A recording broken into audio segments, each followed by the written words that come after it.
आरोग्य की रक्षा करेंगे। मन को कुविचारों और दुर्भावनाओं से बचाए रखने के लिए स्वाध्याय एवं सत्संग की व्यवस्था रखे रहेंगे। इंद्रिय संयम, अर्थ संयम, समय संयम और विचार संयम का सतत अभ्यास करेंगे। अपने आप को समाज का एक अभिन्न अंग मानेंगे और सबके हित में अपना हित समझेंगे। मर्यादाओं को पालेंगे, वर्जनाओं से बचेंगे, नागरिक कर्तव्यों का पालन करेंगे और समाजनिष्ठ बने रहेंगे। समझदारी, ईमानदारी, जिम्मेदारी और बहादुरी को जीवन का एक अविच्छिन्न अंग मानेंगे। चारों ओर मधुरता, स्वच्छता, सादगी एवं सज्जनता का वातावरण उत्पन्न करेंगे। अनीति से प्राप्त सफलता की अपेक्षा नीति पर चलते हुए असफलता को शिरोधार्य करेंगे।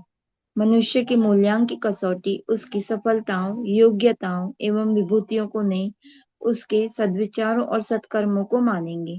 दूसरों के साथ वह व्यवहार नहीं करेंगे जो हमें अपने लिए पसंद नहीं। नर नारी परस्पर पवित्र दृष्टि रखेंगे। संसार में सत्प्रवृत्तियों के पुण्य प्रसार के लिए अपना समय, प्रभाव, ज्ञान, पुरुषार्थ एवं धन का एक अंश नियमित रूप से लगाते रहेंगे। परंपराओं की तुलना में विवेक को महत्व देंगे। सज्जनों को संगठित करने, अनीति से लोहा लेने और नवसृजन की गतिविधियों में पूरी रुचि लेंगे। राष्ट्रीय एकता एवं समता के प्रति निष्ठावान रहेंगे। जाति, लिंग, भाषा, प्रांत, संप्रदाय आदि के कारण परस्पर कोई भेदभाव न बरतेंगे। मनुष्य अपने भाग्य का निर्माता आप है। इस विश्वास के आधार पर हमारी मान्यता है कि हम उत्कृष्ट बनेंगे और दूसरों को श्रेष्ठ बनाएंगे तो युग अवश्य बदलेगा। हम बदलेंगे, युग बदलेगा, हम सुधरेंगे, युग सुधरेगा, इस तथ्य पर हमारा परिपूर्ण विश्वास है। इदम गायत्री, इदम न मम। सभी को राम राम, बहुत बहुत धन्यवाद, बहुत बहुत प्यार। इसी के साथ राधे राधे। राधे राधे दीदी, बहुत ही सुंदर आपका स्नेह प्यार हमको मिला और सभी को साधुवाद। चलिए अब हम आज संस्कृत में लेना था, मालूम नहीं जयंती दीदी नहीं आए तो हम लोग जब तक हिंदी में लेते हैं, दीदी आ जाएंगे बाद में तो हिंदी में हम इसको पढ़ते हैं। तो अभी तक हमने जो पढ़ा, राजा जान वहीं चलते हैं जहाँ पर ब्रह्म विज्ञानी बैठे हुए हैं, ब्रह्म ज्ञानी बैठे हुए हैं। वहां पर राजा जनक की सभा, राजा जनक बैठे हैं, अपने आप को ऐसा महसूस करें, उस सीन में चलते हैं जहां पर सभी लोग ऋषि याज्ञवल्क्य से वो प्रश्न पूछ रहे हैं। कुछ ऐसा लगता है जैसे कि उनको प्रश्न का अर्थ मालूम है, लेकिन उनकी परीक्षा लेने के लिए कि देखिए याज्ञवल्क्य को ये आता है या नहीं। तो परीक्षा लेने के लिए उनको कैसे कैसे परीक्षा ली जाती है उनसे। गार्गी ने लिया, यहाँ कलोल नाम के कितने सारे, अश्वल ने लिया, कितने सब लोगों ने यहाँ पे उनकी परीक्षा ली। तो सब ये परीक्षा और ये हमको ऋषि का एक पढ़ाने का तरीका भी है कि वो हमको इस तरीके से पढ़ा रहे हैं कि हम ये पुत्रेष्णा, वित्तेष्णा और लोकेष्णा से ऊपर उठ सके और उस ब्रह्म को हम जान सकें। तो ये किसमें ओतप्रोत है गार्गी का, ये भी हम सब ने पढ़ा। तो आज चलते हैं सप्तम ब्राह्मण की ओर, इसको बड़े ध्यान से पढ़ेंगे। थोड़ा शुरू में ही ऐसा लगता है कि जैसे, चलिए पढ़ के देखते हैं। इसके पश्चात आरुणि उद्दालक ने मैं ऋषि याज्ञवल्क्य से पूछा। अब प्रश्नकर्ता कौन है? आरुणि उद्दालक, ठीक है। और हे याज्ञवल्क्य, वो बता रहे हैं एक बात, कहने लगे कि हम मद्र देश में काव्य। नमस्ते दीदी। जी प्रणाम दीदी, आ गए आप? जी दीदी ले लीजिए संस्कृत फिर।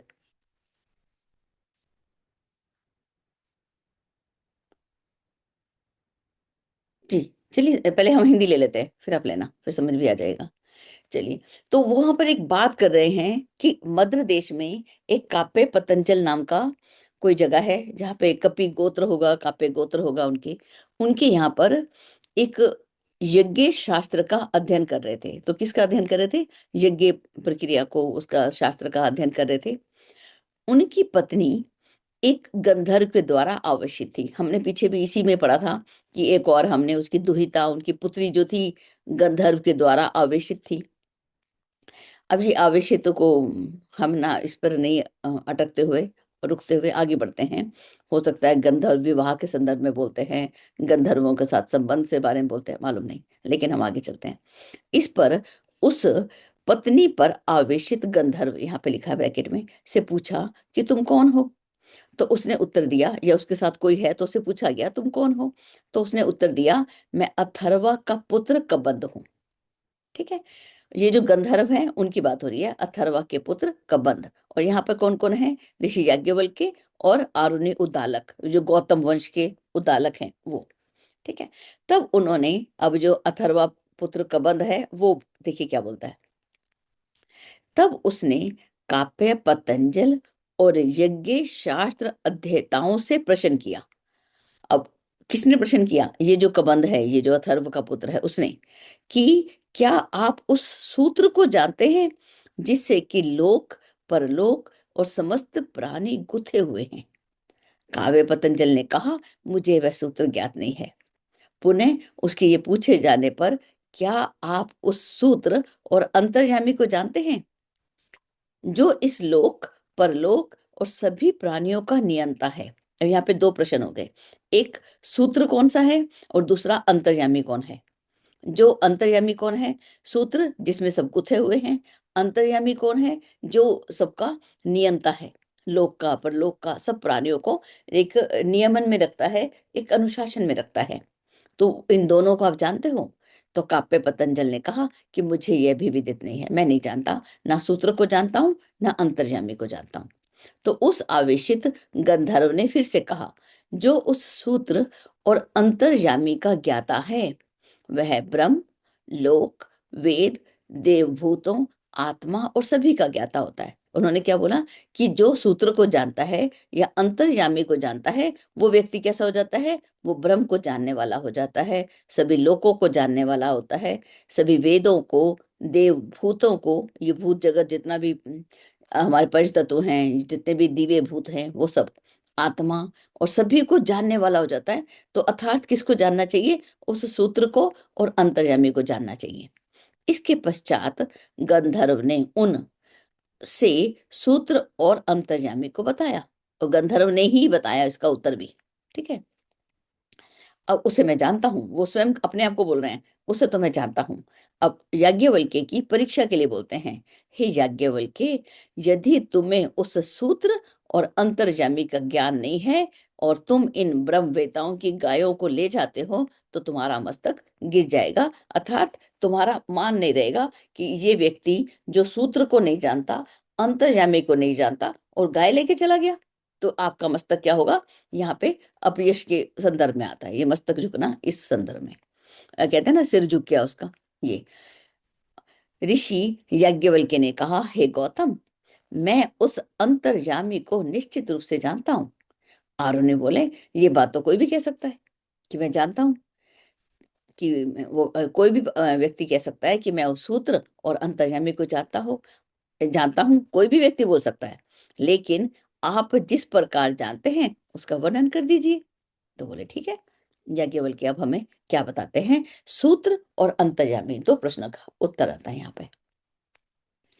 याज्ञवल्क्य ने कहा, हे गौतम, अब देखिए ये गौतम आया, पहले उद्दालक लिखा था, तो हम कंफ्यूज ना हो, तो गौतम उनका गोत्र हो गया, वंश हो गया, ऋषि हो गए उनके, इस तरीके से। वह सूत्र जो है वायु ही है। वो सूत्र कौन सा है? जिसके अंदर ये जगत पिरोया हुआ है। अब हम इस वायु को अपने अंदर भी देख सकते हैं और बाहर भी, अंदर भी प्राण के रूप में हमारे अंदर हम गुथे हुए हैं इसके अंदर ही। अब इसके यहाँ पे आंसर भी देंगे। और संसार के अंदर, ब्रह्मांड में ये वायु, धरती पर वायु का कितना महत्वपूर्ण भूमिका है। अगर वायु ना हो किसी भी ग्रह को, जब वैज्ञानिक जाके खोजते हैं तो सबसे पहले देखते हैं क्या वहां पर वायु है, क्या वहां पे जल है। अगर है तब तो जीवन संभव है, नहीं तो नहीं। तो ये जल और वायु दोनों की कितनी मुख्य बातें हैं। तो ये सूत्र कौन सा है? वायु है। क्यों? क्योंकि इस लोक, इहलोक, परलोक और समस्त प्राणी उसी के द्वारा गुथे हुए हैं। इसीलिए प्राय ये कहते हैं कि मृतक के अंग गिर गए।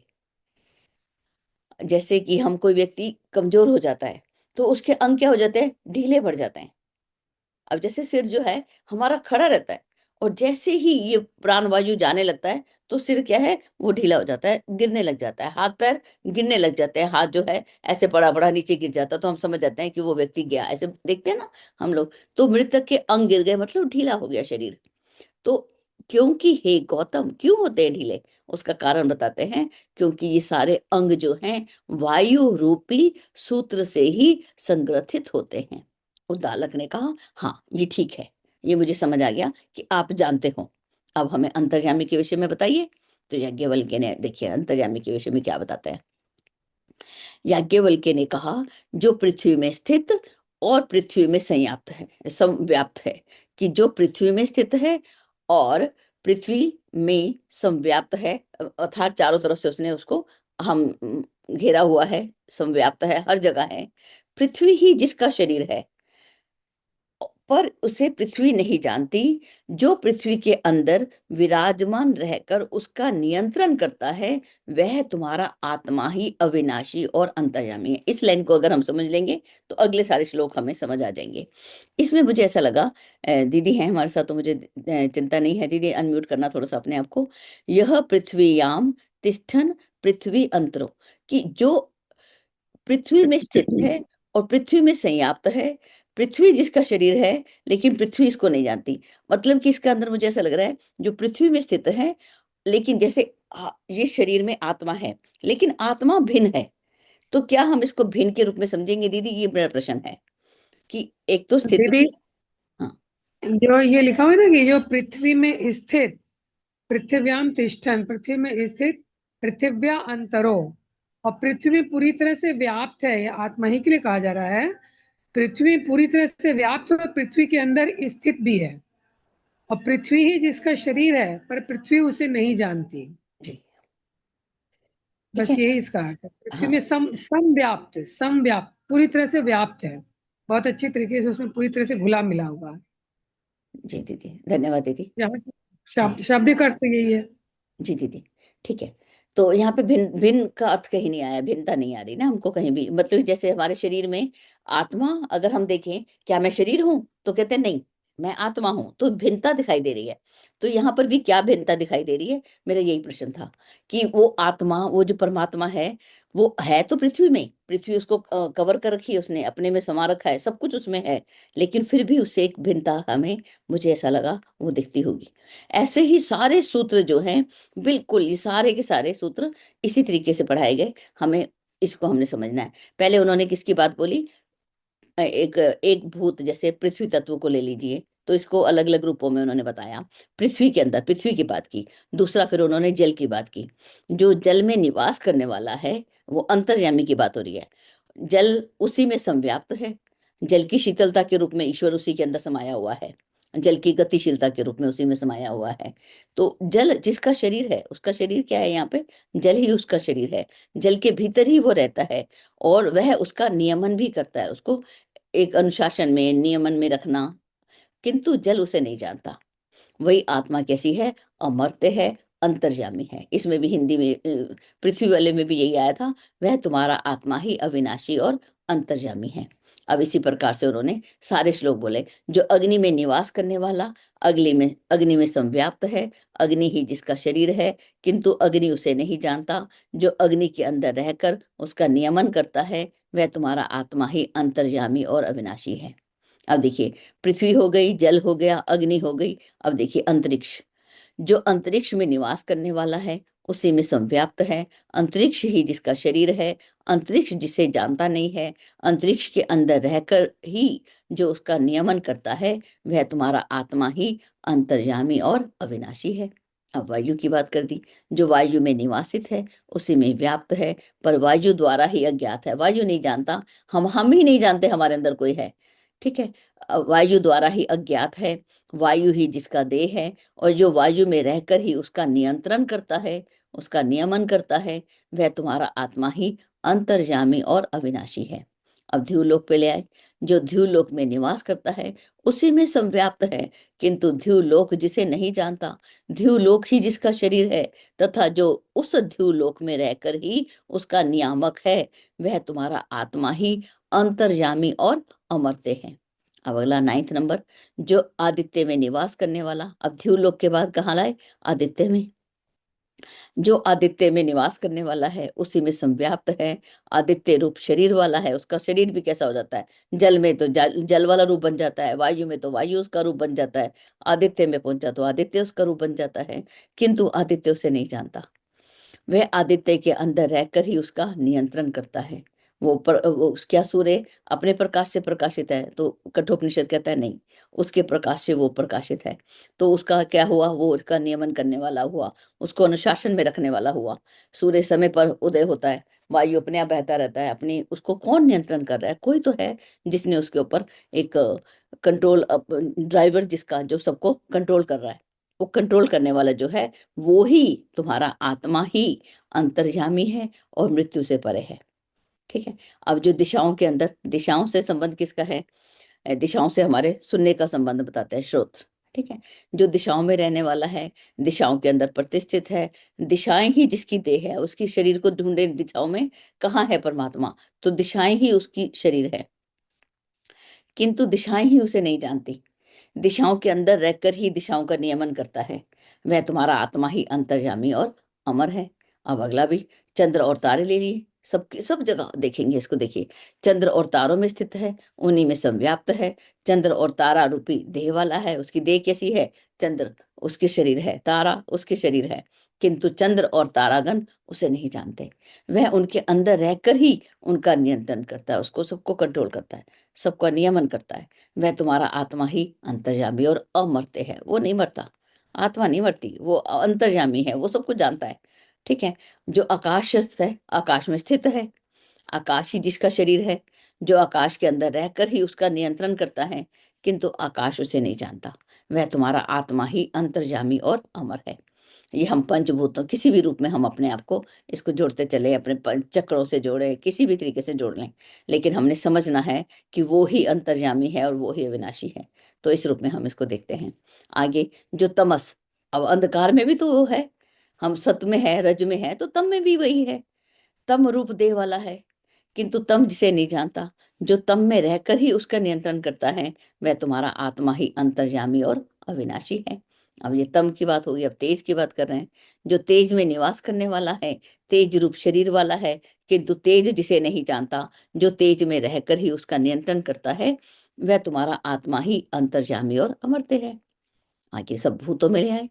जो समस्त भूतों में निवास करता है, समस्त भूत जिसके शरीर हैं, किंतु समस्त भूत जिसे नहीं जानते, समस्त भूतों के अंदर में स्थित रहकर जो सबका नियमन करता है, वही तुम्हारा आत्मा अंतर्यामी और अनश्वर है, उसका नाश नहीं होता। यह कौन सा दर्शन हुआ? अधिभूत दर्शन जो है संपन्न हुआ। यहाँ तक उन्होंने ये सारा जो है दृश्य जगत जो भी हमें दिखते हैं, जिसको हम अधि भौतिक जगत बोलते हैं, वो सारा संपन्न हुआ। अब जो है आध्यात्मिक दर्शन का यहाँ पे वर्णन किया गया। अध्यात्म किसे बोलते हैं? अपनी अपनी इस आत्मा से संबंधित, अपने से संबंधित। अब देखिए, अभी तक तो हम बाहर का देख रहे थे, सब कुछ तमस, तेज, सारे भूत हमने देखे। अब अपने अंदर आ जाइए, अपने अंदर शरीर के अंदर देखें तो हमारे अंदर किस रूप में आया? जो प्राण के अंदर स्थित है, हमारे अंदर जो प्राण बह रहा है, प्राण ही जिसका शरीर है, लेकिन किंतु प्राण उसे नहीं जानता। प्राण में रहकर ही उसका नियंत्रण करता है। क्या हम सांस लेते हैं? मालूम नहीं, ये सांस अपने आप आ रही है, अपने आप जा रही है, हम तो उसको कंट्रोल नहीं कर सकते। हम ज्यादा से ज्यादा आधा घंटा बैठ जाएंगे, 20 मिनट बैठ जाएंगे, थोड़ा ऊपर नीचे सांसों को खींच लेंगे, लेकिन हम क्या खींच सकते हैं? हमारे तो कोई कंट्रोल में नहीं है। तो प्राण, लेकिन वो प्राणों का नियंत्रण करता है, वो ही है कंट्रोलर हमारा। वह तुम्हारा आत्मा ही अंतर्यामी भी है, अमृत भी है। अब जो वाणी में निवास करता है, वाणी ही जिसकी काया है, जो वाणी में स्थित रहकर ही उसका नियमन करता है, किंतु वाणी जिसे नहीं जानती, वह आत्मा ही अंतर्यामी और अविनाशी है। हम ये जो वाणी के रूप में भी, वाणी ही उसका शरीर है, जो वाणी में ही स्थित रहता है, स्थित रहकर ही उसको कंट्रोल करता है। ठीक है। सबके अंदर वही तो है। तो ये बातों को हम यहाँ पे समझ रहे हैं। नेत्र इंद्रिय के अंदर, कि नेत्र ही उसका शरीर है, नेत्र में ही बैठा हुआ है वो, और उसका नियमन करता है। क्या हम देखते हैं? नहीं, कोई और है जो उसको देख रहा है, हम तो नहीं देखते, सामने पड़ा हो कुछ भी नहीं दिखता। लेकिन नेत्र क्या उसे जानता है? तो कहते हैं नेत्र भी उसे नहीं जानता। वह तुम्हारा अंतर आत्मा ही अंतर्यामी और अमर्त्य है। जो श्रोत्र इंद्रिय, अब कानों पे आ जाओ, जैसे पहले दिशाओं पे आए थे, अब एक एक अपने अंदर लेते जा रहे हैं। श्रोत्र इंद्रिय में विद्यमान है, श्रोत्र ही जिसका शरीर है, जो श्रोत्र के अंदर रहकर ही उसका नियमन करता है, लेकिन श्रोत्र उसे जानते हैं? बोले नहीं। वह तुम्हारा आत्मा क्या है? वो ही अंतर्यामी है और वो ही अविनाशी है। मन की बात पे आ जाते हैं। जो मन के अंदर निवास करने वाला है, मन ही जिसका शरीर है, मन में रहकर ही जो मन का नियामक है, किंतु मन उसे नहीं जानता, मन को भी कंट्रोल करता है। ठीक है। मन मन से हम, मन तो इतना है, कहते तोरा मन दर्पण कहलाए। अगर हमारे कुछ भी है ना, हमारा मन हमको जानता होता है। कोई हमको जाने या ना जाने, हमारा मन कैसा है, दर्पण की भांति है। वो हमें जानता है कि हमारे अंदर क्या विचार चल रहा है, हम दूसरे के लिए कैसी भावना रख रहे हैं। तो वो जो है, लेकिन हम उसके अंदर बैठा हुआ जो मनन करने की शक्ति है, उसको हम नहीं जानते। मन उसे नहीं जानता। वो तुम्हारा आत्मा ही अविनाशी और अंतर्यामी है। और जो त्वचा में विराजित है, अब त्वचा, ये सब एक एक तन्मात्रा को ले लिया उन्होंने त्वचा की। त्वचा ही जिसका शरीर है, त्वचा में रहकर जो त्वचा का नियमन करता है, और त्वचा जिससे अपरिचित है,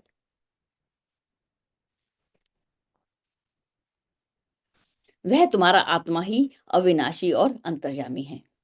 ठीक है। ये जो त्वचा के अंदर भी वही विद्यमान है, वो ही है हमारी सारी, जो हमारी स्पर्श इंद्रियों को जागृत रखता है। नहीं तो मालूम ही ना पड़े, पीछे से कुछ गर्म लग जाए और जल भी जाए, लेकिन नहीं, ऐसा कभी नहीं होता। जरा सा गर्म लगता है तो आदमी एकदम पीछे मुड़ के देखने लगता है कि क्या आ गया।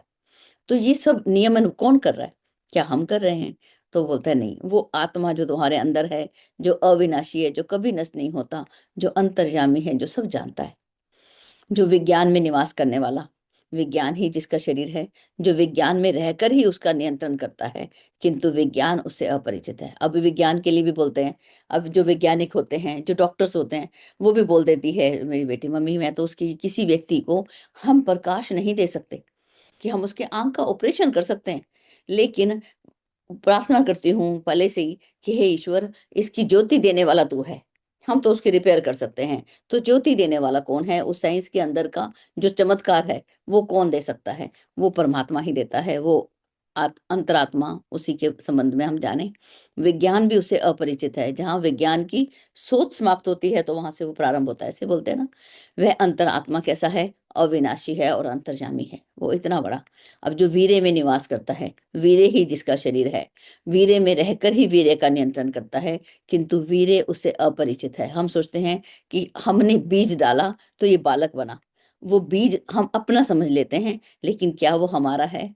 कितना, अगर कोई व्यक्ति के अंदर कुछ ऐसा बोलते हैं कमी है, तो वो कितना ही बीज डाले तो क्या वो अंकुरित होगा? अगर धरती उपजाऊ नहीं है तो क्या वो अंकुरित होगा? तो ये अंकुरित जो सिस्टम है, जो ये सारा जो है, ये ईश्वर का उसी की जो शक्ति है, उसका ही यहाँ पे वर्णन किया गया। जैसे गीता में सबके अंदर मैं, वो बोलते हैं भगवान, ऐसे ही यहाँ पर वह तुम्हारा आत्मा ही कैसा है? अनश्वर और अविनाशी है। अब इसके अंदर अंतिम में देखिए क्या बोलते हैं। वो दिखाई नहीं देता, लेकिन तू देखता है। सुनाई नहीं देता, किंतु सुनता है। वह मनन करने का विषय नहीं है। हम उस पर कितना भी मनन करें, हम उसको मनन से भी नहीं पा सकते, किंतु वो मनन करता है। वह स्वयं अविज्ञात है, पर सबको जानता है। वो अविज्ञात है, उसको नहीं जाना जा सकता। इसके अतिरिक्त अन्य कोई दृष्टा, श्रोता, मनन करने वाला और जानने वाला नहीं है। अगर हम समझे कि हमारे अंदर बैठा हुआ वो, उसके अतिरिक्त कोई और है, तो वो कोई है नहीं। वो वही है जो सुनता है, जो देखता है, जो मनन करता है, जो स्पर्श करता है, जो हमारा नियमन करता है, वो वही है। तुम्हारा आत्मा कैसा है? अंतर्यामी और अविनाशी है। इससे भिन्न सभी नश्वर हैं। इसके अनंतर जो हैं आरुणी, उद्दालक, मौन हो गए। ठीक है। अब यहाँ पर गार्गी ने भी 2 प्रश्न किए, लेकिन ज्यादा हो जाएगा तो हम एक ही रख लेते हैं आज। तो चलते हैं सीधा दीदी के पास। दीदी हमें एक बार अब संस्कृत में हमें बताएंगी तो हमारी थोड़ी सी इम्प्रूव हो जाएगा। टूटा फूटा तो हम पढ़ ही लेते हैं, लेकिन दीदी, जयंती दीदी, आप हो यहाँ ठीक है दीदी, धन्यवाद। जय गुरुदेव। पर? जी जो दीदी। मुझे आता है वो मैं पढ़ दे रही हूँ, बाकी तो ज्ञान की गंभीरता आप ही लोग के पास है। आगे देखते हैं। दीदी वीडियो थोड़ा सप्तमम सही करिए अपनी, कैमरा सही करिए अपना थोड़ा सा प्लीज। मैं दिख नहीं रही हूँ, इसलिए मुझे मुझे पता दिख नहीं रहे हो मुझे आप, क्या करना इसीलिए। है। मैं अपने आप को नहीं देख पा रही हूँ ना कि मैं क्या, मुझे कैमरे में क्या सही करना है। ये क्यों नहीं दिख रहा आपको? अब दिख रहा है? मैं अपने आप को नहीं देख पाती हूँ ना, मैं स्क्रीन पे अच्छा बुक ठीक है, देखती हूँ। कोई बात नहीं। हाँ चलिए अभी आप। कोई प्रॉब्लम? अभी अभी अभी माथा माथा कवर हो रहा है, माथा नीचे थोड़ा सा कैमरा ऊंचा करके माथा का ऊपर करिए थोड़ा सा, जरा सा अभी बस। अब एक्यूरेट, हाँ। हो गया। हाँ जी अथः एनम उद्दालक आरुणि पप्रच्छ जी याज्ञवल्क्येति होवाच मद्रेष्वसाम पतञ्जलस्य पतञ्चलस्य काप्यस्य गृहेषु यज्ञम् अधीयानाः तस्य आसीत् भार्या गन्धर्वगृहीता तम् अपृच्छाम को असि इति सा अब्रवीत कबन्ध आथर्वण इति स अब्रवीत् पतञ्चलं काप्यं यज्ञिकांश्च वेत्थ नु त्वं काप्य तत्सूत्रं येनायं च लोकः परश्च लोकः सर्वाणि च भूतानि संदृब्धानि भवन्तीति सो अब्रवीत् पतञ्जलः काप्यो नाहं तद् भगवन् वेदेति सो अब्रवीत् पतञ्चलं काप्यं यज्ञिकांश्च वेत्थ नु त्वं काप्य तम् अन्तर्यामिणम् य इमं च लोकं परं च लोकं सर्वाणि च भूतानि यः अन्तरो यमयति इति स अब्रवीत् पतञ्जलः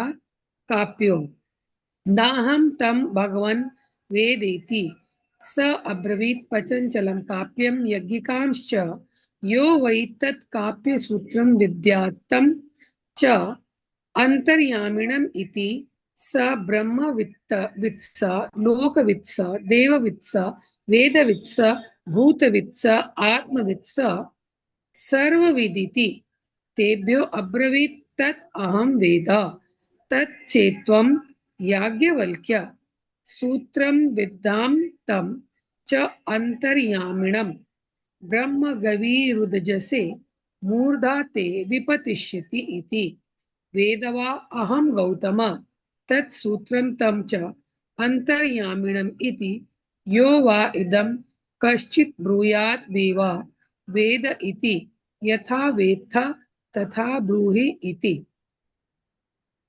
स होवाच वायुर्वै गौतम तत् सूत्रं वायुना वै गौतम सूत्रेण अयं च लोकः परश्च लोकः सर्वाणि च भूतानि संदृब्धानि भवन्ति तस्माद् वै गौतम पुरुषं प्रेतमाहुर्व्यस्त्रं शिशतास्यङ्गानि इति वायुना हि गौतम सूत्रेण संदृब्धानि भवन्ति इति एवं एव तत्याज्ञवल्क्य अन्तर्यामिणं ब्रूहि इति यः पृथिव्यां तिष्ठन् पृथिव्या अन्तरो यं पृथिवी न वेद यस्य पृथिवी शरीरं यः पृथिवीम् अन्तरो यमयति एष त आत्मान्तर्यामी अमृतः जी यः अप्सु तिष्ठन्नद्भ्यो अन्तरो यम् आपो न विदुर्यस्य आपः शरीरं यो अपरो अन्तरो यमयति एष त आत्मा अन्तर्यामी अमृतः यो अग्नौ तिष्ठन् तिष्ठन्नेनं तिष्ठन् अग्रेनन्तरो यमग्निर्न वेद यस्याग्निः शरीरं यो अग्निम् अन्तरो यमयति एष त आत्मा अन्तर्यामी अमृतः यो अंतरिक्षे तिष्ठन् अंतरिक्षात् अन्तरो यम अंतरिक्षं न वेद यस्य अंतरिक्षं शरीरं यः अंतरिक्षम् अन्तरो यमयति एष त आत्मा अन्तर्यामी अमृतः यो वायौ तिष्ठन् वायोः अन्तरो यं वायुर्न वेद यस्य वायुः शरीरं यो वायुम् अन्तरो यमयति एष त आत्मा अन्तर्यामी अमृतः यो दिवि तिष्ठन् दिवो अन्तरो यं द्यौर्न वेद यस्य द्यौः शरीरं यो दिवम् अन्तरो यमयति एष त आत्मा अन्तर्यामी अमृतः य आदित्ये तिष्ठन् आदित्यात् अन्तरो यम् आदित्यो न वेद यस्य आदित्यः शरीरं य आदित्यम् अन्तरो यमयति एष त आत्मा अन्तर्यामी अमृतः यो दिक्षु तिष्ठन् दिग्भ्यो अन्तरो यं दिशो न विदो यस्य दिशा शरीरं यो दिशो अन्तरो यमयति एष त आत्मा अन्तर्यामी अमृतः यश्चन्द्रतारके तिष्ठन् चन्द्रतारकात् अन्तरो यं चन्द्रतारकं न वेद यस्य चंद्रतारकम शरीरम यह चंद्रतारकम अंतरो यमयति एष त आत्मा अंतर्यामी अमृतः। यः आकाशे तिष्ठन् आकाशादन्तरो यम् आकाशो न वेद यस्य आकाशः शरीरं यः आकाशम् अन्तरो यमयति एष त आत्मा अंतर्यामी अमृतम्। यः तमसि तिष्ठन् तमसो अन्तरो यं तमो न वेद यस्य तमः शरीरं यः तमो अन्तरो यमयति एष त आत्मा अंतर्यामी अमृतः। यः तेजसि तिष्ठन् तेजसो अन्तरो यं तेजो न वेद यस्य तेजः शरीरं यः तेजो अन्तरो यमयति एष त आत्मा अंतर्यामी अमृत इति अधिदैवतमथाधिभूतम्। यः सर्वेषु भूतेषु तिष्ठन् सर्वेभ्यो भूतेभ्यो अन्तरो यं सर्वाणि भूतानि न विदुः यस्य सर्वाणि भूतानि शरीरं यः सर्वाणि भूतानि अन्तरो यमयति एष त आत्मा अंतर्यामी अमृत इति मत आध्यात्मम्। यः प्राणे तिष्ठन् प्राणात् अन्तरो यं प्राणो न वेद यस्य प्राणः शरीरं यः प्राणम् अन्तरो यमयति एष त आत्मा अंतर्यामी अमृतः। यो वाचि तिष्ठन् वाचो अन्तरो यं वाङ् न वेद यस्य वाक् शरीरं यो वाचम् अन्तरो यमयति एष त आत्मा अंतर्यामी अमृतः।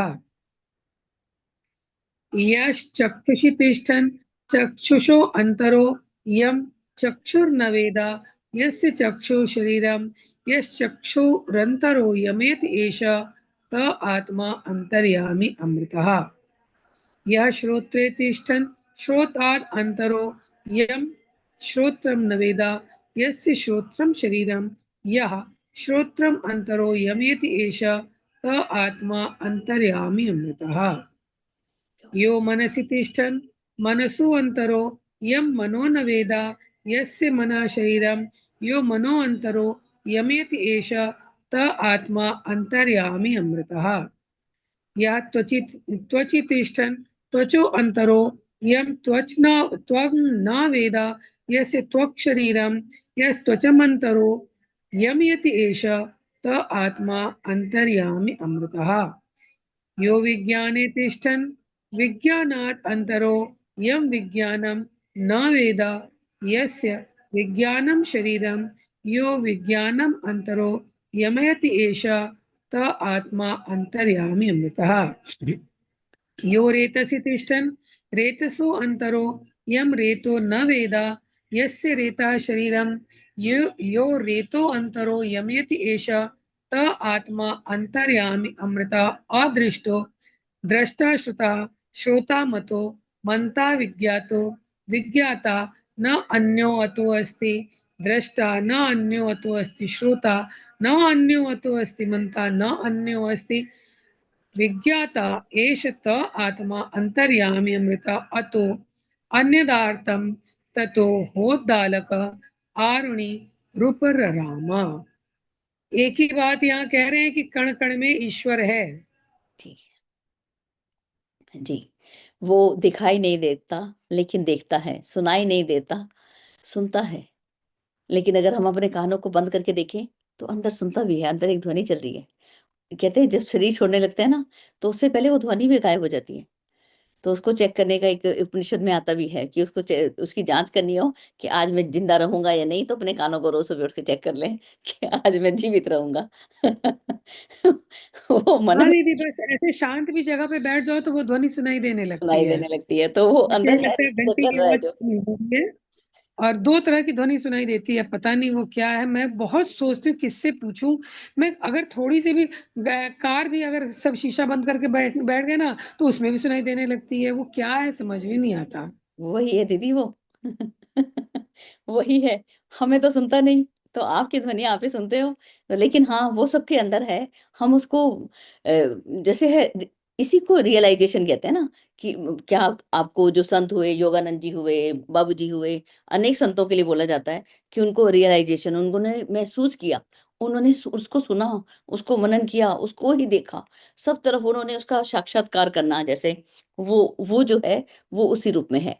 यहाँ कोई उसके अतिरिक्त कोई अन्य दृष्टा नहीं है, कोई श्रोता नहीं है, कोई मनन करने वाला नहीं है, कोई जानने वाला नहीं है। हमारा जो आत्मा है वो ही अंतर्यामी और अविनाशी है, इससे भिन्न सभी नश्वर है। इसके अनंतर आरोनी उद्दालक जो थे वो प्रश्न कर रहे थे, उपराम वो लास्ट में चुप हो जाते हैं, सबको चुप कराना कि सबके प्रश्न जो हैं वो बंद हो जाते हैं। चलिए हम चलते हैं हेमलता दीदी के पास। दीदी प्रणाम, आप कहाँ हो? अ, और हमें थोड़ा सा इसके बारे में जो आप बताना चाहें थोड़ा सा बताएं। और दीदी हमको थोड़ा सा एक अन्य पुस्तक को ले रही हैं, और वो पुस्तक पीडीएफ कहीं मिल गया तो ठीक है। और आप लोग तो वहाँ पे रहते हैं, जरा कोई ऑनलाइन उसको मंगा ले और उसका पीडीएफ बना ले। जो अगर किसी के पास आईफोन है तो उसका अडोब स्कैनर होता है, उसमें स्कैन करके उसको पीडीएफ को भेज दें तो आसान हो जाएगा। लेकिन फिर दीदी तो अब इतना सब कुछ कर नहीं सकते, तो हम में से जो भी कर सकता है वो कर दीजिए। नहीं तो मैं देखती हूँ, कल कोई आने वाले हैं 2-4 दो लोग में, अगर वो ले आएंगे तो फिर तो मौज ही हो जाए। तो चलिए हम दीदी पास चलते हैं। दीदी प्रकट हो, दीदी को। जी जी दीदी, प्रणाम सभी को। जी दीदी। हाँ, बहुत सुंदर। जी दीदी। सही बात है, जब ये बात आती है तो मन लगता है जो कहाँ खो गया, जो कण कण में व्याप्त है, पर हम नहीं देख पाते हैं। तो सप्तम ब्राह्मण आज लेना था, तो बहुत सुंदर से आपने लिया दीदी। आरुणि उद्दालक ने महर्षि याज्ञवल्क्य से पूछा कि हे याज्ञवल्क्य, हम मध्य देश में काव्य पतंजल के यहाँ यज्ञ शास्त्र का अध्ययन कर रहे थे। उनकी पत्नी एक गंधर्व के द्वारा आवेशित थी। एक तो पत्नी थी, आवेशित थी, तो ये बात सचमुच गले नहीं उतरता है। तो प्रभाव में थी, हमें लगता है जो आवेशित थी मतलब उनके प्रभाव में थी, रहती थी होगी। तो हमने उस पत्नी पर आवेशित गंधर्व से पूछा कि तुम कौन हो? तो उसने उत्तर दिया कि मैं अथर्व पुत्र का बंधु हूँ। उसने काव्य पतंजल और यज्ञ शास्त्र अध्येता से प्रश्न किया कि क्या आप उस सूत्र को जानते हैं जिसमें यह लोक परलोक और समस्त प्राणी गुथे हुए हैं, बंधे हुए हैं? काव्य पतंजल कहते हैं कि मुझे वह सूत्र ज्ञात नहीं है। पुनः उनके यहाँ पूछे जाने पर कि क्या आप उस सूत्र और अंतर्यामी को जानते हैं जो इस लोक परलोक और सभी प्राणियों के नियंता हैं? तो काव्य पतंजल कहते हैं कि मुझे यह भी विदित नहीं है। अब वो आवेशित गंधर्व जो था वो कहता है कि उस सूत्र को और अंतर्यामी का ज्ञाता वह है। वह ब्रह्मलोक, वेद, देवभूत, आत्मा सभी का ज्ञाता हो जाता है जो इसको जानता है, अंतर्यामी को, जिसे यह ज्ञात है और उस सूत्र को जानता है। तो उसके पश्चात गंधर्व उन काव्य आदि के से सूत्र और अंतर्यामी को बताया, उसे मैं जानता। अब यह गंधर्व कहता है कि उसको मैं जानता हूँ। हे याज्ञवल्क्य, यदि तुम्हें उस सूत्र और अंतर्यामी का ज्ञान नहीं है और तुम इन ब्रह्म वेताओं के गवों को ले जा रहे हो तो तुम्हारा मस्तक झुक जाएगा, तुम्हारी प्रतिष्ठा चली जाएगी। तो ऋषि याज्ञवल्क्य कहते हैं कि हे गौतम, मैं भी उस अंतर्यामी को निश्चित रूप से जानता हूँ। अरुणि बोले, यह बात तो कोई भी कह सकता है। अब उद्दालक कहते हैं कि यह बात तो कोई भी कहेगा अपनी तारीफ में कि मैं उस सूत्र और अंतर्यामी को जानता हूं। अगर आप जानते हैं तो वर्णन कीजिए, देखा जाए जो कहाँ तक सत्य जानते हैं आप। याज्ञवल्क्य कहते हैं कि वह सूत्र वायु ही है। मुख्य रूप से वायु को ही वह सूत्र बताया था, क्योंकि इहलोक परलोक और समस्त प्राणी उसी के द्वारा गुथे हुए हैं, बंधे हुए हैं। और इसलिए प्रायः कहा जाता है कि मृतक के अंग गिर गए, विशीर्ण हो गए। जब वह प्राण चला जाता है, वो प्राण कह सकते हैं, वायु कह सकते हैं, बायो एनर्जी कह सकते हैं, क्योंकि हे गौतम, ये अंग वायु रूप सूत्र से ही संग्रथित है। और उद्दालक कहता है कि हाँ, यह तो ठीक है, अब अंतर्यामी के बारे में बता। यह तो बात समझ में आ गई कि यह वायु से ही सब गुथा हुआ है, यही संयोजक का काम करता है वायु। अगर वायु निकल जाएगा तो वो ढल जाएगा, ढलक जाएगा, गिर जाएगा, मूर्छित हो जाएगा। तो ठीक है, यह बात तुम्हारी सही है, लेकिन अब अंतर्यामी के बारे में आप बता। याज्ञवल्क्य जी से कहा गया। अब याज्ञवल्क्य जी कहते हैं कि पृथ्वी में स्थित, या पृथ्वी में संव्याप्त है। तो ये पृथ्वी तत्व जो है, इसमें वह सर्वत्र संव्याप्त है और उसको नियंत्रित करता है पृथ्वी को, लेकिन पृथ्वी वह नहीं जानता है। तो यह कौन है? तो वही तुम्हारी आत्मा है। तो हमारे अंदर भी पृथ्वी है, उसको भी हम ले सकते हैं, और समष्टि लोक में भी देख सकते हैं जो पृथ्वी में भी सर्वत्र व्याप्त है। बिना चेतना का तो कुछ भी नहीं है। तो यहाँ इससे हमें समझ में आ रहा है, जो उस चेतना को ही दर्शाते हुए कह रहा है कि वही तो आत्मा है तुम्हारी, जो अविनाशी है और अंतरी।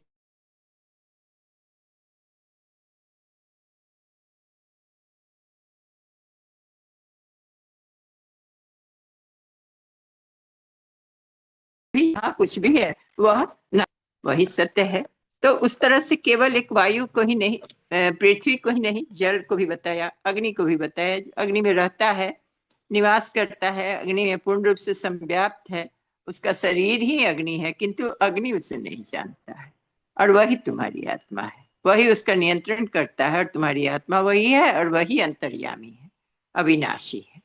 तो उसको अगर एक तत्व से हम समझते हैं तो सभी तत्व को बता रहा है। जल को बताया, अग्नि को बताया, अंतरिक्ष को बताया। तो संपूर्ण अंतरिक्ष में वही संव्याप्त है, और वही अंतरिक्ष का भी नियंत्रण करता है, उसका नियमन करता है। और वही तुम्हारी आत्मा है, और अंतर्यामी है, अविनाशी है। वायु को भी बताया कि वायु में भी निवासित, उसी में संव्याप्त है।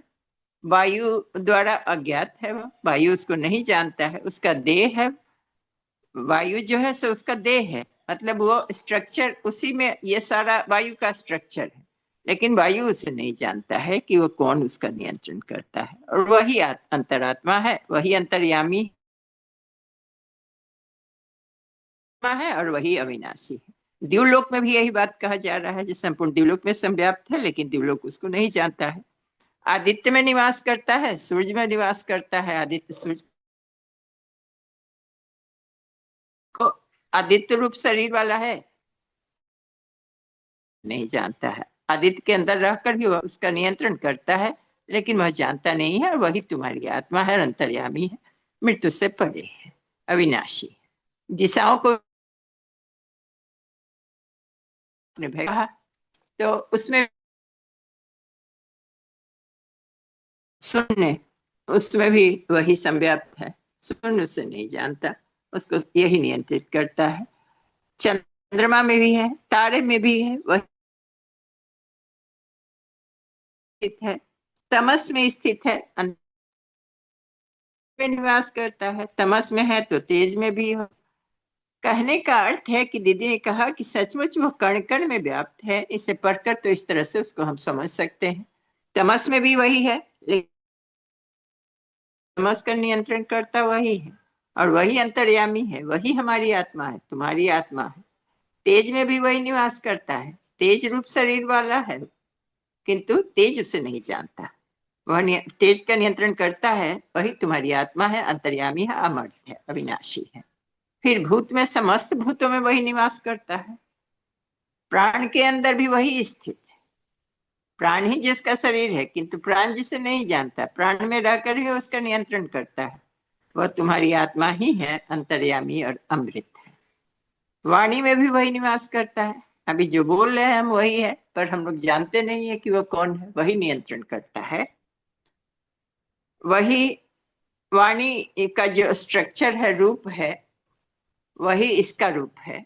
वह उसमें रहता है, वाणी को रूप देता है, वाणी को स्ट्रक्चर देता है, उसको नियंत्रण करता है, लेकिन वाणी उसको नहीं जानती कि वह किससे संचालित हो रही है। यही स्थिति नेत्र की भी है। यह नेत्र में ही विराजमान है, नेत्र ही उसका शरीर है। नेत्र में रहकर भी नेत्र का नियमन करता है, लेकिन नेत्र उसे नहीं जानता है। वही अंतरात्मा है, वही तुम्हारी आत्मा है, अंतर्यामी है, अमर्त्य है।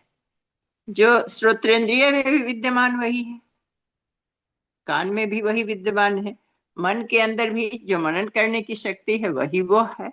तो मन में भी रहकर, मन ही उसका शरीर हो गया, मन का वह नियामक भी हो गया, नियंत्रण करता हो गया, और लेकिन मन उसे जानता नहीं। तो वह आत्मा है, अविनाशी है, अंतर्यामी है, त्वचा में भी विराजमान है, विज्ञान में भी निवास करने वाला वही है, वीर्य में भी निवास करने वाला है। तो इस तरह से वीर्य उसका शरीर है और वीर्य में ही रहकर वीर्य का नियंत्रण करता है, किंतु वीर्य उससे अपरिचित है। वही तुम्हारी आत्मा है, अनश्वर है, अविनाशी है। वह दिखाई नहीं देता किंतु देखता है, सुनाई नहीं देता वो, किंतु वह सुनता है। वह मनन करने का विषय नहीं है, किंतु मनन करता है। वह स्वयं अविज्ञात है पर सबको जानता है। उसे हम नहीं जानते हैं पर वो सबको जानता है। इसके अतिरिक्त अन्य कोई दृष्टा, श्रोता, मनन करने वाला, जानने वाला नहीं है। वही है जो वही श्रोता भी है, वक्ता भी है, मनन करने वाला भी है, जानने वाला भी है, बाकी तो सब। और वही आत्मा है, वही अंतर्यामी है, वही अविनाशी है, और इससे जो भी भिन्न है, अलग है, सभी नश्वर है, सभी नाशवान है। अब इसके अनंतर आरुणि और उद्दालक दोनों मौन हो गए। आरुणि उद्दालक, उद्दालक उनका टाइटल हुआ, वंश का नाम हुआ। तो आरुणि उद्दालक मौन हो गए बिल्कुल यह सुनने के बाद। तो हम लोग भी शांत हो गए। तो प्रणाम दीदी, धन्यवाद। कनकन में वह है पर हम तो जी देख नहीं रहे, हम तो जान नहीं रहे हैं। हमें वही संचालित कर रहा है लेकिन हम नहीं जान रहे हैं। जी दीदी, दीदी धन्यवाद दीदी, बहुत बहुत।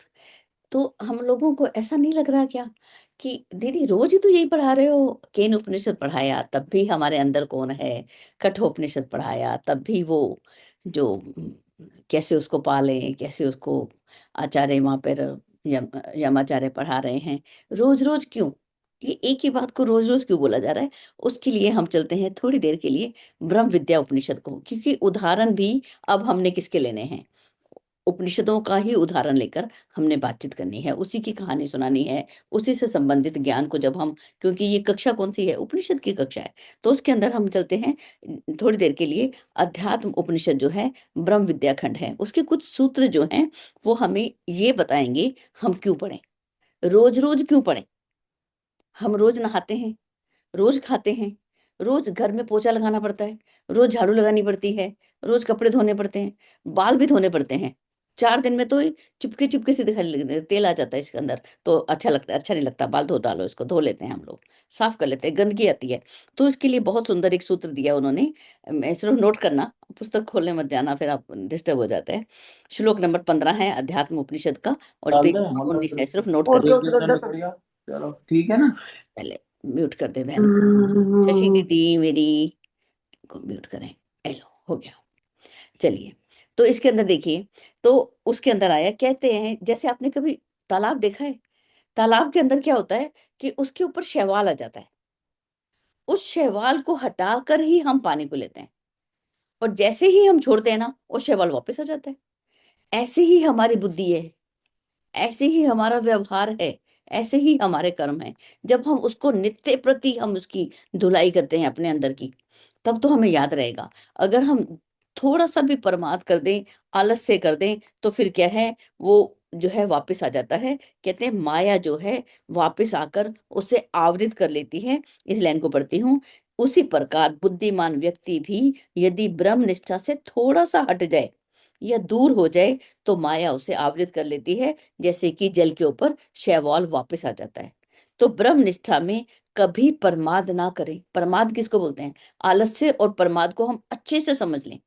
आलसी व्यक्ति तो कुछ भी नहीं करेगा, बात समझ आई? कुछ करेगा ही नहीं। उसको तो उसके अगर मुंह में जाके खाना दे दो ना, वो तब भी खुश होगा।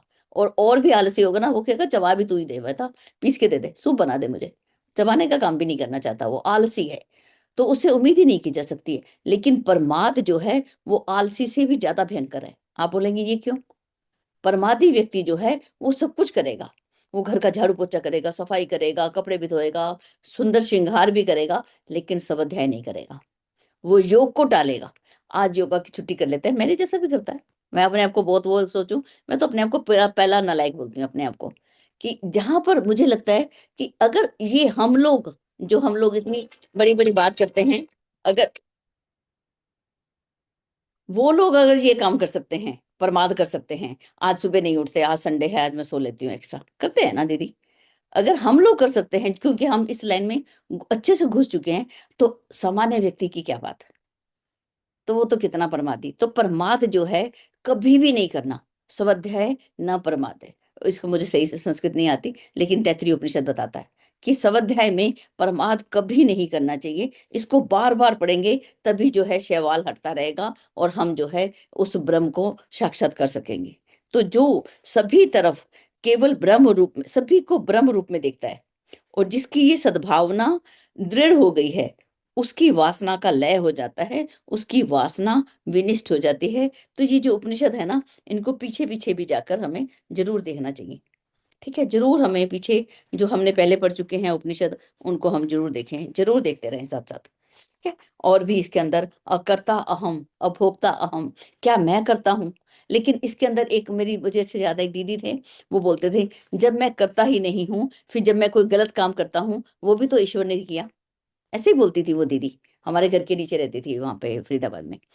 तो उस समय मैं सोचती थी कि करने वाला वही है, तो जो व्यक्ति गलत काम कर रहे हैं तो वही तो कर रहा है। लेकिन ईश्वर ने प्रज्ञा उपनिषद में, गुरुदेव ने बिल्कुल स्पष्ट कर दिया। गुरुदेव कहते हैं कि मैंने मनुष्य को सब कुछ दिया, विचार शक्ति, मनन करने की शक्ति, वाणी दी, सब कुछ दिया, श्रवण दिया, लेकिन साथ में एक और चीज दी, स्वतंत्र चयन की छूट। तुम्हें क्या देखना है तुम्हारे ऊपर निर्भर करता है। सबको मोबाइल दिया, इंटरनेट दिया, उसके बैटरी चार्जर भी दिया, लेकिन अब हमारी मर्जी है हम उसके अंदर अब किसको किसको ढूंढते हैं? हम सब ढूंढते हैं अनावश्यक। जो हमें अभी बहुत सारी बातें आती हैं कि हम जो है बहुत, अभी आज जैसे 9 वर्ष मंगल में हो। अब एक बात बताना मुझे थोड़ी सी दीदी, अब एक बेटी अपनी माँ के घर से, मेरी जैसी बेटी जो 18-19 साल अपनी माँ के घर रही और ससुराल में आ गई, मैं आज भी अपनी माँ के किए हुए कामों को नहीं भूलती हूँ। मेरी माँ ये करती थी, मेरी माँ ये करती थी, मेरी माँ ये करती थी, आज भी हम कहते हैं। जबकि मैं ससुराल में 40 साल हो गए, मुझे 43 ईयर्स हो गए। माँ के घर में कितने साल रही? 18 साल। और ससुराल में कितना रही? 43 साल। तो बताना कितने गुना हो गया ये। लेकिन फिर भी उसको याद करती हूँ। हम ब्रिटिश साम्राज्य के साथ कितने साल रहे? 200 साल रहे। और हमारा ये उपनिषद ऐसा है जो कहता है अभेद दर्शनम ज्ञानम, किसी में भेद नहीं करें और छोटी छोटी खुशियों को मनाने की आदत डाल लें। आज मेरे पड़ोसी लोगों का न्यू ईयर है, हम उनके साथ सेलिब्रेट कर लेते हैं। आज चाइनीज लोगों का वो है। हमारे भारत में भी, हमारे जो उत्तरी भारत है, हम चैत्र मास को नया वर्ष मनाते हैं। तो हमारे गुजराती लोग दिवाली वाले समय को नव वर्ष मनाते हैं। उनका जो है जितनी बुक्स, पुस्तकें जो बदलती हैं, जो अकाउंट्स की बुक्स, पुस्तकें बदलते हैं, वो उस समय मनाते हैं। तो क्या हमारी भारती दीदी हैं, तो उनका जब दिवाली पर होता है, तो क्या हम दीदी को नहीं बोलते दीदी नववर्ष मुबारक हो? बोलते हैं ना। कुछ फर्क नहीं पड़ता, अपने आप को अभेद की स्थिति में ले आए, अपने आप को जड़त्व की स्थिति से यदि हम नहीं उठाते हैं, तो दीदी उपनिषद पढ़ने का कोई अर्थ नहीं होगा, होगा ही नहीं। जब तक हम, बाबूजी ने मुझे एक ही बात बोली थी, बस एक ही बात, कि जब तक हमारे मन में नफरत है। अभी हमारे साथ दीदी, आपको सबको बताऊं, इंग्लिश में हम लोग सब अध्याय कर रहे हैं, उसमें पढ़ने वाले लोग सिर्फ 4 हैं। एक भारती दी पढ़ती हैं, एक कैली दी पढ़ती हैं, एक मोहम्मद मुस्लिम है, अरबी जो होते हैं, मोहम्मद सलेह उनका शायद नाम है, वो पढ़ते हैं, और हम 4 लोग हैं हम लोग। लेकिन आपको बताऊं, सबसे ज्यादा अच्छा कौन पढ़ता है? वो मोहम्मद पढ़ता है। रीजन, उसके पास कुरान की नॉलेज है, उसके पास इंग्लिश बाइबल की नॉलेज है, उसके पास बुद्ध धर्म का सारा लिटरेचर उसको आता है, उसको सारा जैन का मालूम है, उसको सारे सभी जो है वो फिलोसोफर के रूप में सभी धर्मों का हमारे सामने बैठकर पता क्या बोल देते हैं। जब मैं एक सूत्र बोलती हूँ, नायम आत्मा प्रवचन लभ्यो, तो पता क्या बोलते हैं कि इसी श्लोक को कुरान क्या बोलती है, इसी श्लोक को जीसस क्या बोलते हैं, इसी श्लोक को बुद्ध ने क्या बोला, इसी श्लोक को उसने क्या बोला। जब वो इस तरह से बात करते हैं ना, तो मुझे लगता है हम उनके सामने खड़े भी नहीं हो सकते। जब दारा शिको और औरंगजेब के अंदर भिन्नता क्या थी? एक ही भिन्नता थी, दारा शिकोह ने अन्य धर्मों का भी सम्मान किया, सभी धर्मों को पढ़ा। जब धर्मों को पढ़ा, फिर उसने कहा कि सबसे बड़ा ज्ञान ये उपनिषद के अंदर सबसे पहला, अगर हम पन्ना पलटे, ये दारा शिकोह था ही कौन? ये दारा शिकोह औरंगजेब का भाई था। उसके अंदर उसने लिखा है कि मैंने कुरान, तौरेत, इंजील, जबूर आदि अनेक ग्रंथ पढ़े, और उसमें जो ईश्वर के संबंधी जो वर्णन है, उससे मेरे मन की प्यास नहीं बुझी, मेरी आत्मा फिर भी प्यासी रही। और फिर मैंने हिंदुओं की ईश्वरीय पुस्तकें पढ़ी, अर्थात उपनिषद पढ़े उसने। इनमें से उपनिषदों का ज्ञान ऐसा है जिससे आत्मा को शाश्वत शांति और सच्चे आनंद की प्राप्ति होती है। एक उपनिषद पर ही उन्होंने अपने जीवन को दे डाला। जब औरंगजेब ने देखा कि मेरा भाई उपनिषद पढ़ने लगा, मेरा भाई गीता में रमन करने लगा, तो उन्होंने उसका वध करवा दिया कि अगर ये जीवित रहा, उपनिषद गंगा का 5 नंबर का एपिसोड है, देख लेना। चंद्र प्रकाश द्विवेदी ने उसको इतने सुंदर से प्रेजेंट किया कि अगर ये भाई जीवित रह गया तो हिंदू और मुस्लिम का भेद ही समाप्त हो जाएगा। और भेद डालना राजनीति का मुख्य काम है। भेद डालो और राज करो, चाहे वो ब्रिटिश आए, चाहे मुस्लिम आए, चाहे आज हम हिंदू हैं, हम सब भेद की राजनीति पर खेल रहे हैं। हम सब बहनें जो यहाँ बैठी हैं, हम बहुत इनोसेंट हैं दीदी। हम सबको कुछ नहीं मालूम कि ये राजनेता हमारी बुद्धि को क्या करने वाले हैं। इसलिए इनके चक्कर में, इनके जंजालों से हम अपने आप को बिल्कुल फ्री कर लें, मुक्त कर लें, और सिर्फ उपनिषदों के अंदर डूब जाएं, जैसे कि वो मोहम्मद डूबा हुआ है। मैं तो उसको देख कर ना, मैं इतना सरप्राइज करती हूँ। मैं अपनी बेटी को रोज बोलती हूँ कि इसके जैसे हम कब बन सकते हैं? हम तो इसके जैसे बन भी नहीं सकते। अगर आपने कभी ज्वाइन करना हो तो मेरे 8 बजते हैं, मैं आपको लिंक भेज दूंगी, उसी समय भेज दूंगी, तो आप लोग ज्वाइन करके देखना वो कैसे पढ़ते हैं वो लोग। तो इसीलिए अभेद पर, और जो हेमलता दीदी, मुझे ऐसी आपसे वो है, क्योंकि हम इसके बीच में ही अगर हमको आपको लेंगे तो बात समझ नहीं आती। आधे घंटे का ब्रेक लेकर अगर वापस हम लोग जुड़ जाते हैं तो मुझे बहुत अच्छा लगेगा। और उसका पीडीएफ मिल गया है, अभी हर्षा दीदी ने भेज दिया है, और वो हम शेयर करती हूँ और हम सब उसको पढ़ते हैं। जी दीदी, मैंने जो भी कुछ गलत आपको लगा हो या मैंने बोला है, आप मेरा मार्गदर्शन करें। और हम सभी बहन भाई जीवन में जो यहाँ बैठे हैं, बाबूजी की कक्षा में हैं, गुरुदेव से जुड़े हैं, तो ये संख्या बढ़ती ही चली जाती है। जो भारत देश के निवासी हैं, हिंद देश के निवासी, सभी जन एक हैं, यही हमारे पहले गीत होते थे। ठीक है, तो उसी पर हम चले। चलिए हम चलते हैं, अपनी वाणी को विराम देते हैं। मैं 1 मिनट रिकॉर्डिंग स्टॉप कर दूं, फिर हम लोग बात करें दीदी। रिकॉर्डिंग स्टॉप कर देते हैं। ये